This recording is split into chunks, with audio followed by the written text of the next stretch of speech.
Manila Broadcasting Company. Sa balita, komentaryo, isyu, serbisyo publiko. Aksyon Radio! Sa Bacolod, Aksyon Radio! Aksyon Radio!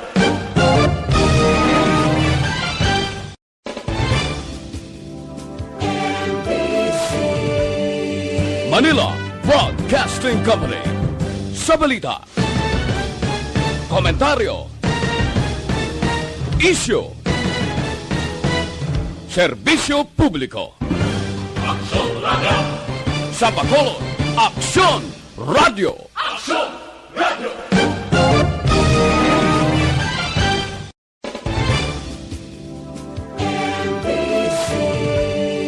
Manila Broadcasting Company. Sa balita, komentaryo, isyu, serbisyo publiko. Aksyon Radio! Sa Bacolod, Aksyon Radio! Aksyon Radio!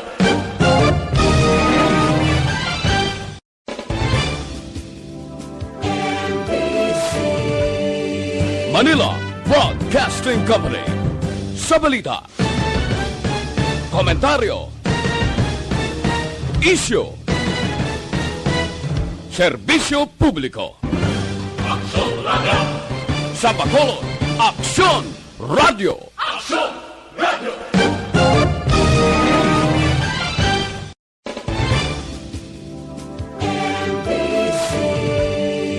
Manila Broadcasting Company.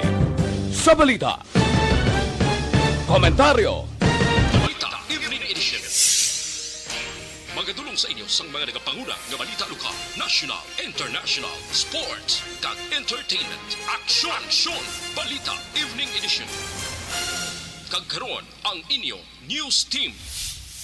Mayong gabi sila sa Bacolod, Western Visayas, kag bugos nga Pilipinas. Welcome na sa pagpangalagad sa Aksyon Balita Evening Edition. Karon nga daw Martes, Mayo 10, tuig 2022. Makitaan kita live sa aming official Facebook page kag sa YouTube channel ang Aksyon Radyo Bacolod kag mabatian pa sa www.aksyonradyobacolod.com.ph. Kaming inyo mga tagbalita. Aksyon and Defensor. Kag Aksyon Day Salazar para sa mga headlines sa una kita sa mga balita lokal. Move on, panugyan sang COMELEC pagkatapos ang eleksyon. Bacolod incoming Mayor Benitez magaporma na sang transition team. Sa balita national, disqualification cases bago kay BBM ginbasura sang COMELEC and Bangka. Respeto. Panawagan sang NTF-ELCAC sa mga nagkwestiyon sa resulta sang eleksyon. Detalye sa mga balita lokal pagkatapos gidamang sini.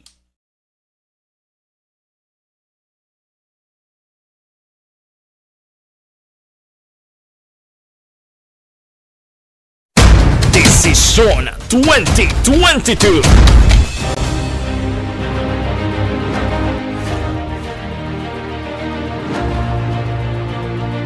Ang pinaka-komprehensibo nga pagdulong sa mga balita, impormasyon kag sitwasyon sa syudad sang Bacolod, probinsya sang Negros Occidental kag bug-os nga Pilipinas. Labas nga mga balita humalin norte padulong sur sang probinsya, pagabantayan ang sitwasyon sa sulod, kagwa sa mga polling precincts, isa-isahon ang resulta sang eleksyon. Desisyon 2022. The Aksyon Radyo Bacolod Election Coverage. Desisyon 2022.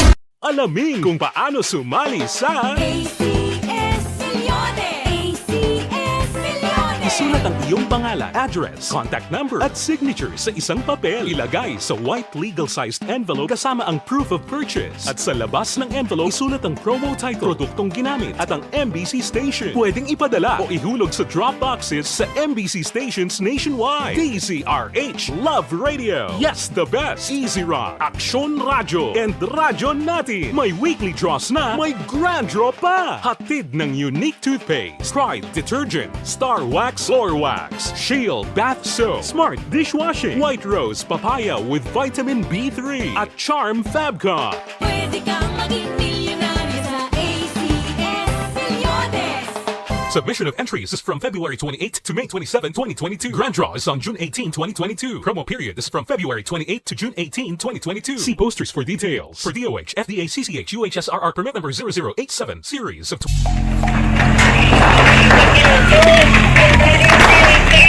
Pressure na tayo! Pressure na!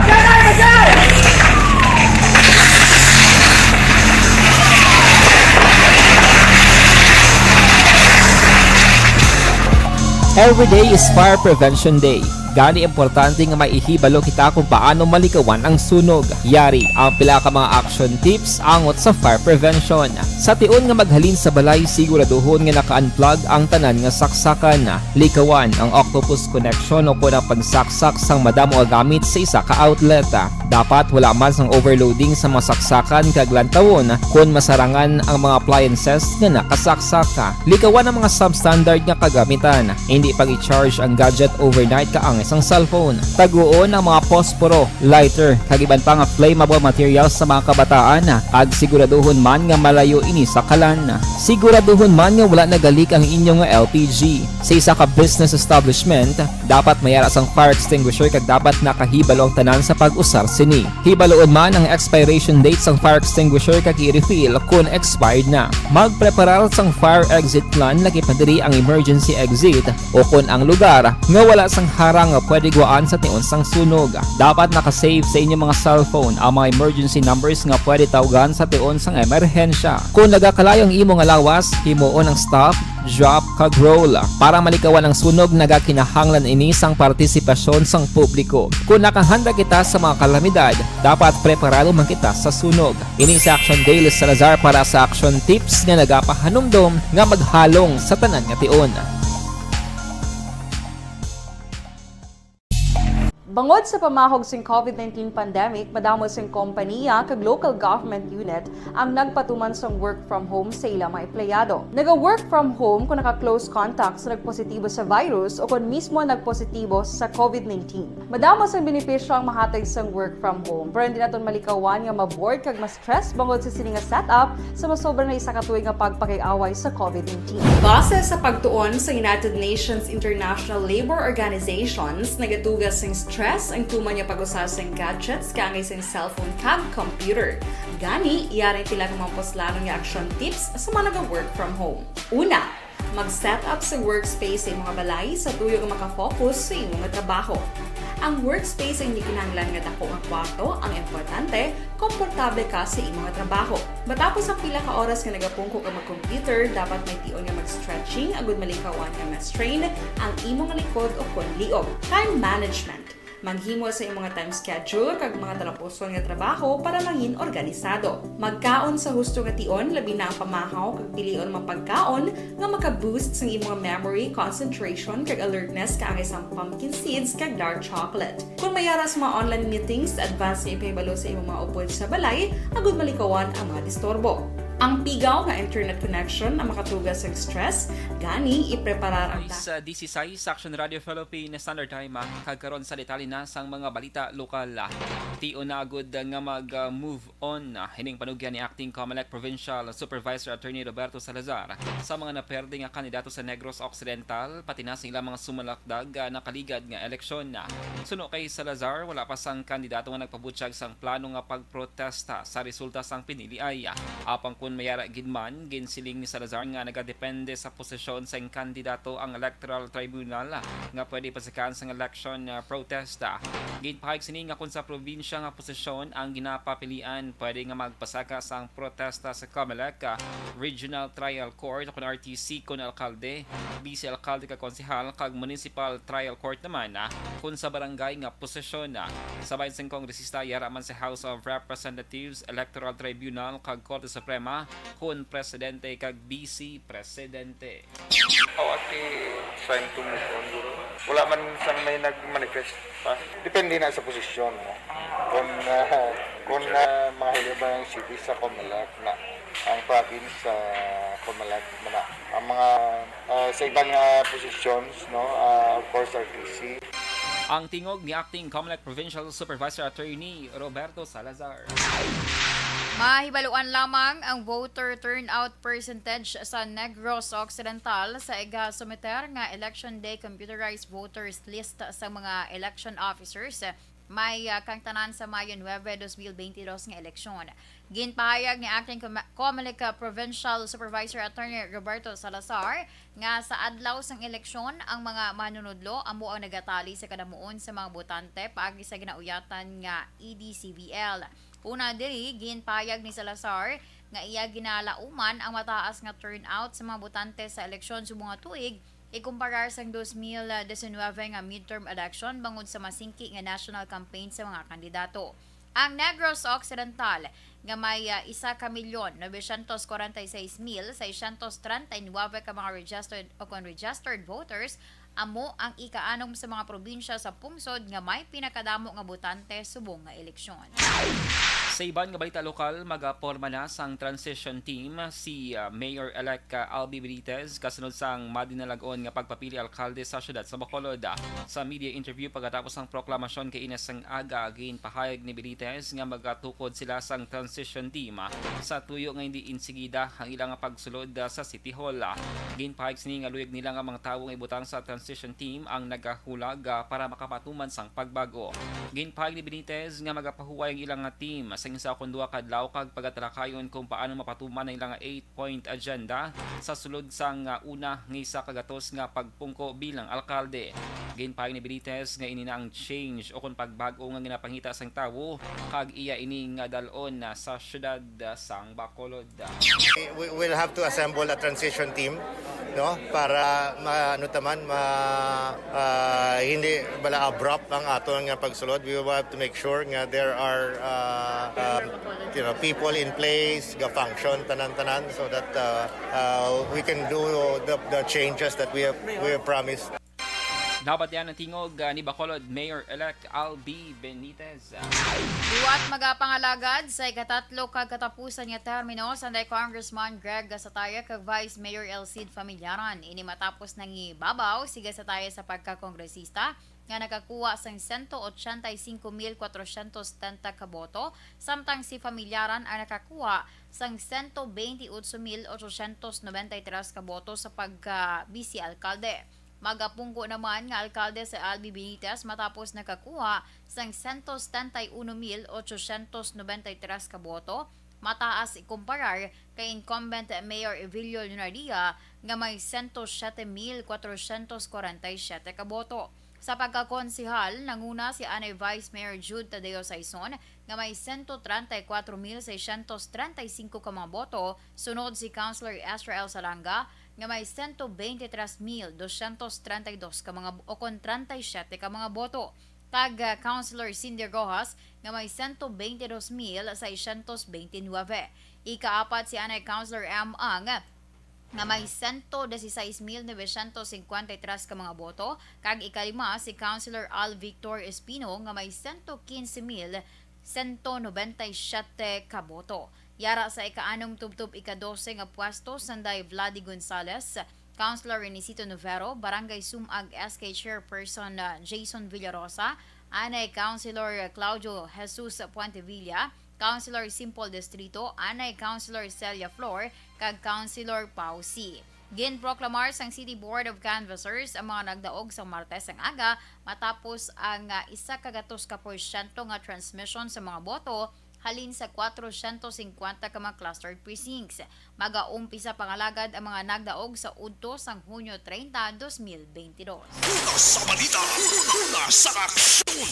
Lasay sa 21 Action Radio Philippines Standard Time. D3 Biofood.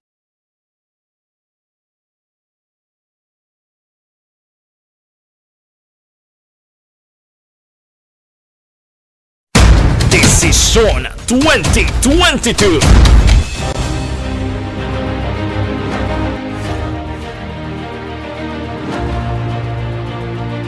Ang pinakakomprehensibo nga pagdulong sa mga balita, impormasyon kag sitwasyon sa syudad sang Bacolod, probinsya sang Negros Occidental kag bug-os nga Pilipinas. Labas nga mga balita, humalin norte padulong sur sang probinsya, pagabantayan ang sitwasyon sa sulod kagwa sa mga polling precincts, isa-isahon ang resulta sang eleksyon. Desisyon 2022. The Aksyon Radio Bacolod Election Coverage. Desisyon 2022. Alamin kung paano sumali sa ACS-Milyonez! ACS-Milyonez! Isulat ang iyong pangalan, address, contact number at signature sa isang papel. Ilagay sa white legal-sized envelope kasama ang proof of purchase. At sa labas ng envelope, isulat ang promo title, produktong ginamit at ang MBC station. Pwedeng ipadala o ihulog sa drop boxes sa MBC stations nationwide. DZRH Love Radio. Yes, the best. Easy Rock, Aksyon Radio, and Radyo Natin. May weekly draws na, may grand draw pa. Hatid ng unique toothpaste, Pride Detergent, Star Wax Floor Wax, Shield Bath Soap, Smart Dishwashing, White Rose Papaya with Vitamin B3 at Charm Fabcon. Pwede kang maging milyonaryo sa ACS-Milyonez! Submission of entries is from February 28 to May 27, 2022. Grand draw is on June 18, 2022. Promo period is from February 28 to June 18, 2022. See posters for details. For DOH, FDA, CCH, UHSRR permit number 0087, series of...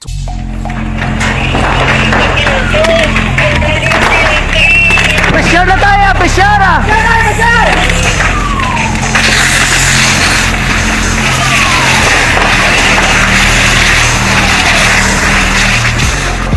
Every day is Fire Prevention Day. Gani importante nga maihibalo kita kung paano malikawan ang sunog. Yari ang pila ka mga action tips angot sa fire prevention. Sa tion nga maghalin sa balay, siguraduhon nga naka-unplug ang tanan nga saksakan. Likawan ang octopus connection o kung ang pagsaksak sang madamo nga gamit sa isa ka outlet. Dapat wala man sang overloading sa mga saksakan kag lantawon kung masarangan ang mga appliances nga nakasaksaka. Likawan ang mga substandard nga kagamitan. Hindi pag i-charge ang gadget overnight kaang isang cellphone. Taguon ang mga posporo, lighter, kag iban pa nga flammable materials sa mga kabataan.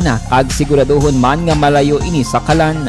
Siguraduhon man nga wala nagalik ang inyong LPG. Sa isa ka business establishment, dapat mayara sang fire extinguisher kag dapat nakahibalo ang tanan sa pag-usar sini. Hibaloon man ang expiration date sang fire extinguisher kag i-refill kung expired na. Magpreparar sang fire exit plan lagi padiri ang emergency exit o kung ang lugar nga wala sang harang nga pwede guwaan sa tion sang sunog. Dapat nakasave sa inyong mga cellphone ang mga emergency numbers nga pwede tawagan sa tion sang emerhensya. Kung nagakalayo ang imong lawas, himuon ang stop, drop, kag roll. Para malikawan ang sunog, nagakinahanglan ini sang partisipasyon sang publiko. Kung nakahanda kita sa mga kalamidad, dapat preparado man kita sa sunog. Ini sa Action Daily Salazar para sa action tips nga nagapahanumdom nga maghalong sa tanan nga tion.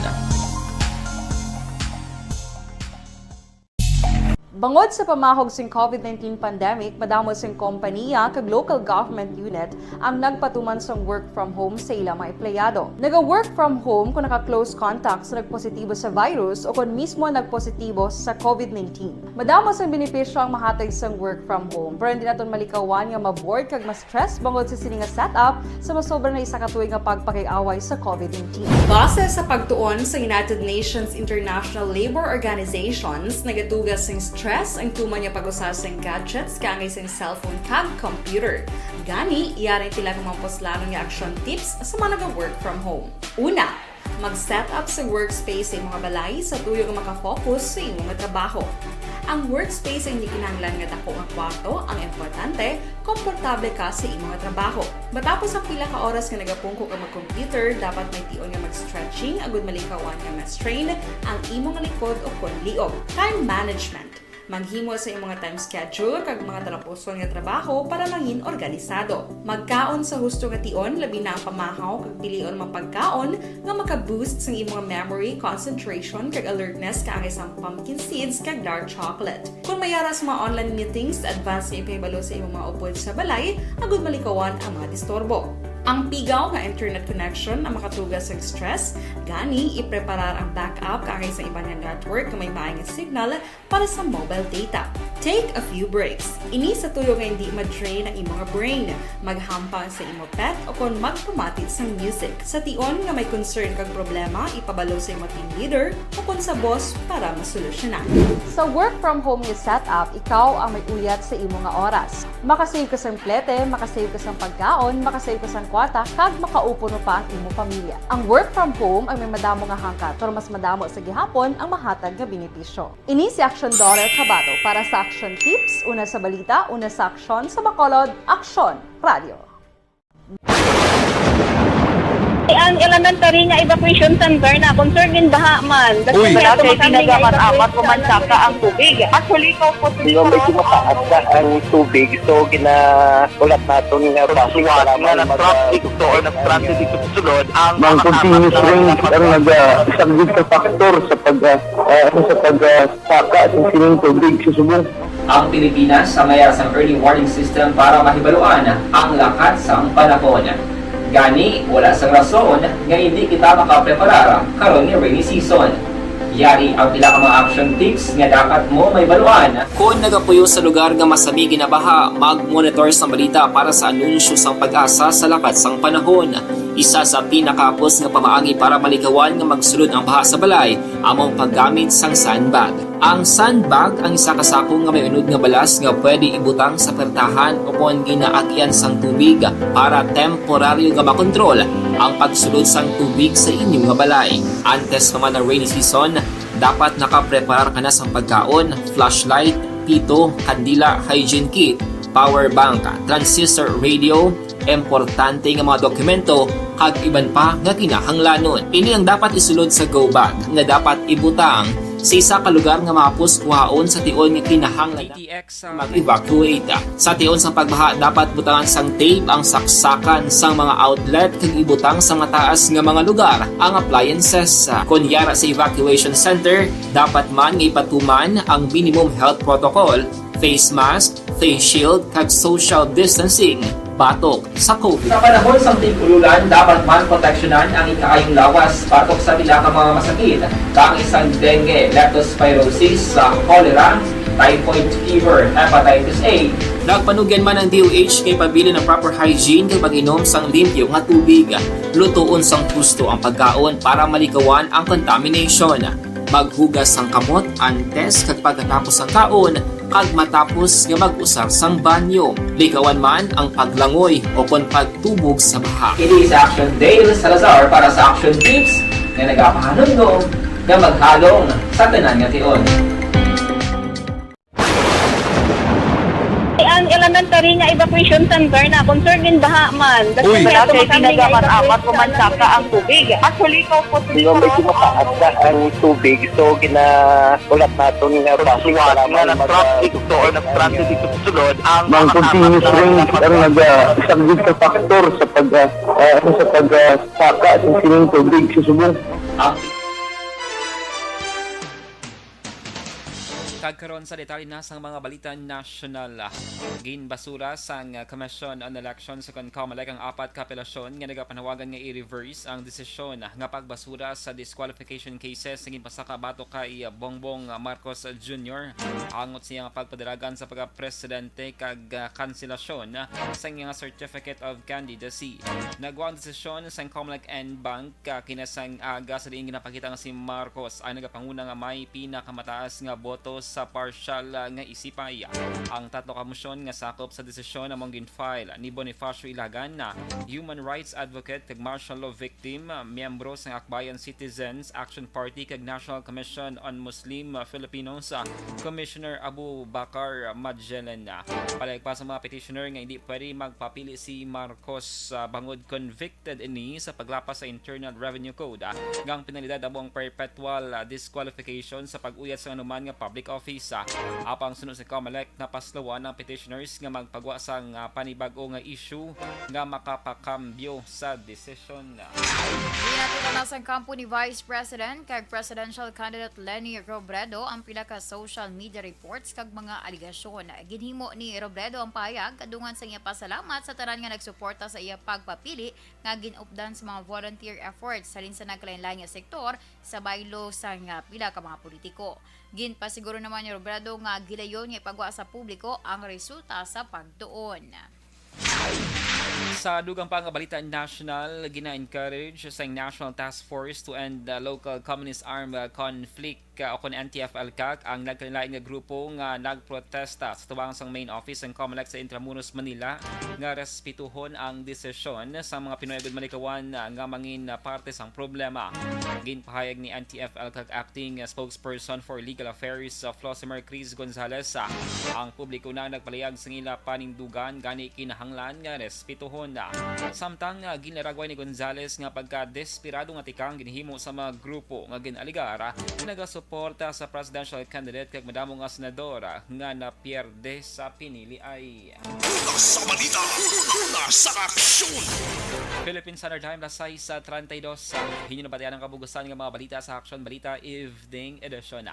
Karon nga adlaw Martes, Mayo 10, tuig 2022 saluwat kaming inyo mga tagbalita. Aksyon and Defensor. Kag-Aksyon Dale Salazar.